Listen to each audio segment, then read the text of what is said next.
This is a brief long-term review of the Thoth Tarot. Besides my biggest impressions, I'll share some background on the deck, such as why and how I got it. Commonly regarded as the most magical deck, the Thoth Tarot is sometimes preferred by Wiccans and Setians. According to the Book of Thoth, Crowley always wanted to create a text presenting the pure ancient truth of the tarot, and while many attempted such a project, they failed due to needing more knowledge and accurate attributions. The only one who succeeded partially was Eliphas Levi. Understanding tarot is a pictorial form of the Tree of Life. Levi contributed to the Devil and Chariot major arcana. Crowley's original aim was to correct and update the classic medieval attributions, also to enhance tarot's esoteric aspects. Eventually, the masters protecting and navigating the Mega Therion brought him to the artist Freeda Harris, and as written in the Book of Thoth, quote, "Together they bent their energies to the formidable task of preparing the 78 cards of the Book of Thoth," unquote. As long as I know, the fascinating story is that Harris wanted to learn magic exclusively from Crowley, and initially he denied her wish. But after further negotiations, Crowley agreed, and in return, she committed to painting the cards as he prescribed.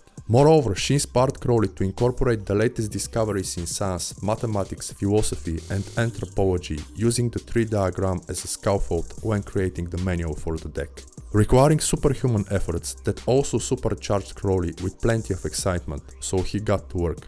They planned to release the project in 3 months, yet that took 5 years between 1938 and 1943. Harris says, "The tarot could be described as God's picture book, or it could be likened to a celestial game of chess. The terms being the pieces to be moved to the wall of their own order over the checkerboard of the 4 elements." Correspondences. The Thoth Tarot includes Hebrew letters, alchemical symbols, and zodiac signs, and while some authors suggest beginners avoid it, in my humble opinion, this is one of the reasons they shouldn't, as it bakes basic correspondences in their minds. Unlike other texts discussed by the Book of Thoth, Thoth Tarot's attributions are corrected, and Crowley explains that this is according to the message of the secret chiefs conveyed by the Book of the Wall, the Fool and Zero. Although most decks nowadays do not have that error, in the past some put the Fool or the Zero card between 20 and 21, and Crowley notes that this is because it was perplexing for the non-mathematical minds to attribute Zero as the first card of the deck. To mathematicians, on the other hand, that is the beginning of natural numbers. It is also one of the first things to grasp when learning to code, and that, in my humble opinion, is one of the numerous examples of Crowley being ahead of his time. Quote, "In the traditional essays and books on the tarot, the card numbered capital O or 0 was supposed to lie between the cards 20 and 21. The secret of the initiated interpretation, which makes the whole meaning of the terms luminous, is simply to put this card marked as capital O in its natural place, where any mathematician would have put it, in front of the number 1, unquote. Capital O. He emphasized that 0 is the beginning of 1 and therefore everything. Just like Ein Sof 4 or the 3 veils of negative existence bring birth to Keter, which is 1, supreme unity beyond duality." And later Crowley states that, quote, "One must begin as a mathematician would, with the idea of 0, absolute 0, which turns out on examination to mean any quantity that one may choose, but not as the layman may at first suppose, nothing in the quote-unquote absence of anything vulgar sense of the word," unquote.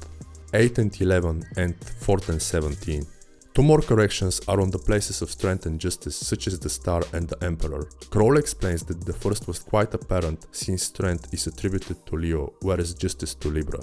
He also changed the names of these cards to adjustment and was incorporating thelemic imagery. Conversely, the second took him more time to figure out, and he explains that the solution came from a question ciphered by the secret chief's messenger or his AJ Iwas when the Book of the Wall was dictated. Quote, "But when 8 April 1904 he was writing down the Book of the Wall from the dictation of the messenger of the secret chiefs, he seems to have put a mental question suggested by the words in chapter 1, verse 57. The wall of the fortress and the great mystery of the House of God. The House of God is one of the names of the tarot trump numbered 16. To this effect, have I got these attributions right? For there came an interpolated answer.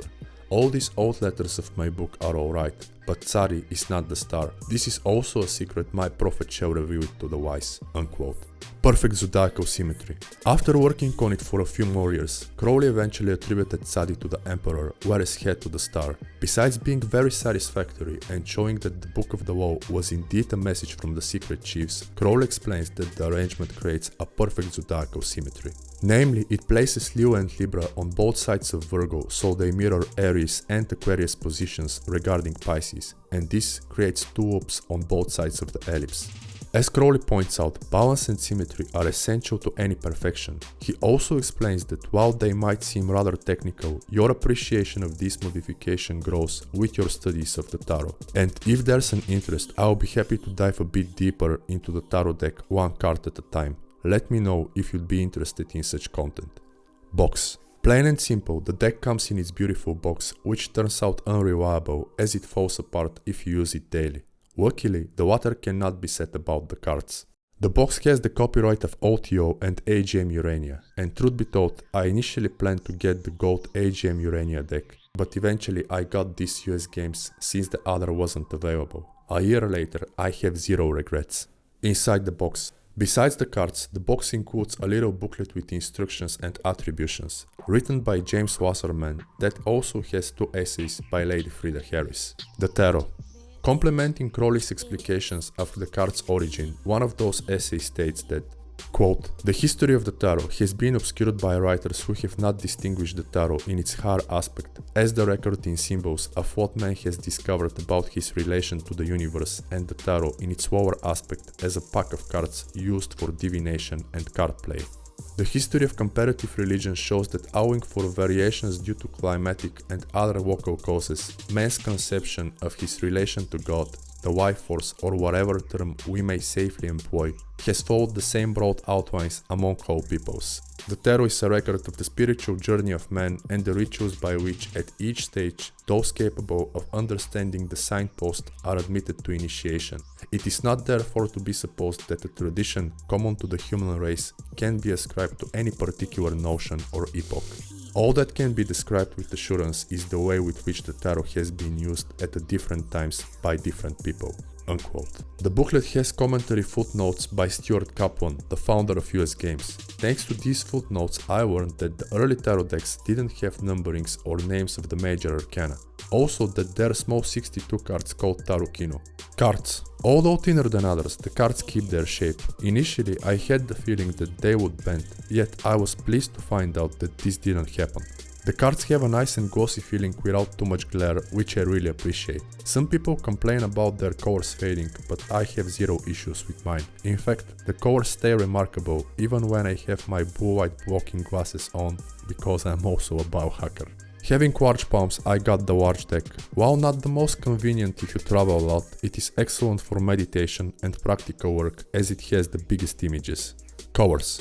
Each card's color selection isn't arbitrary but has a peculiar meaning. Let's for instance take three of my favorites: Fortune, Happiness and Victory. All attributed to Jupiter, these cards have shades of purple or violet as their predominant color. In the King scale, which one Mild Cat calls Essence, the invisible foundation of color, this is the color of Jupiter, and therefore it is what you use when working with the practical or path version of his set, which is Jupiter.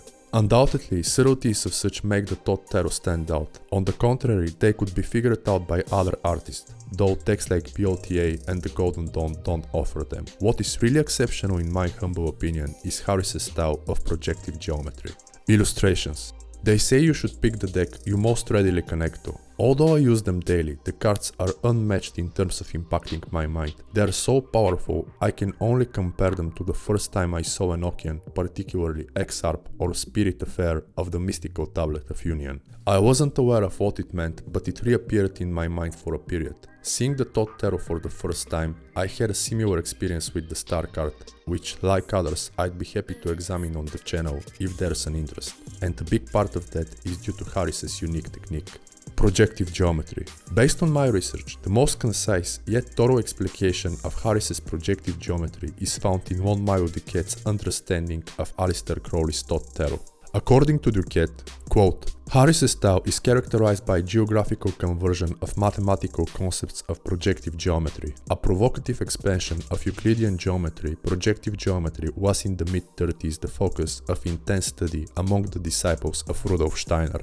3 years before she began painting the Thoth Tarot, Harris studied under two of Steiner's most brilliant students, George Adams and Olive Witcher, and was soon busy transferring theoretical mathematics to canvas. Projective geometry presumes more than a polarity between a central point and an infinitely distant surface, center and periphery. Because of the fragility, if not the downright no existence of time-space, it allows that the central point and infinite space can occupy the same position. However difficult or unimportant it may be for us to grasp the mathematical subtleties of projective geometry, we see it thrillingly manifested in Harris's use of lines, nets, arcs, swirls, twists and angles, stretched and overlaid one upon another or otherwise combined to visually redefine the fabric of space.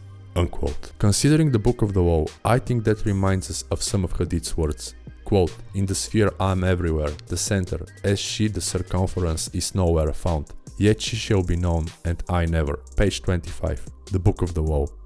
Duquette adds that Harris exceeded Crowley's expectations quite a bit, and if Crowley paid Harris, he definitely got his money as she used her exceptional technique to illustrate the cards embedding the mysteries and messages of the Aeon of Horus. Masonic tracing boards. The Thoth Tarot isn't the only time Harris used projective geometry. She also made incredible Masonic artworks using the technique. Examples are her canvases, the Masonic tracing boards of the Entered Apprentice, Fellowcraft and Master Mason degrees. She was a co-mason, member of the Order of the Royal Humane. As one working with software like Illustrator, After Effects and Figma, I have no doubts that like Crowley, Lady Freeda Harris was ahead of her time. Meditating on a card, often my mind wonders how exceptional she would be now using tools like the Adobe Suite, Element 3D and Cinema 4D. Also, what do you think of that and the Thoth Tarot? Feel free to let me know in the comment section. Otherwise, like this video if it provides value and subscribe to this channel for more content like this.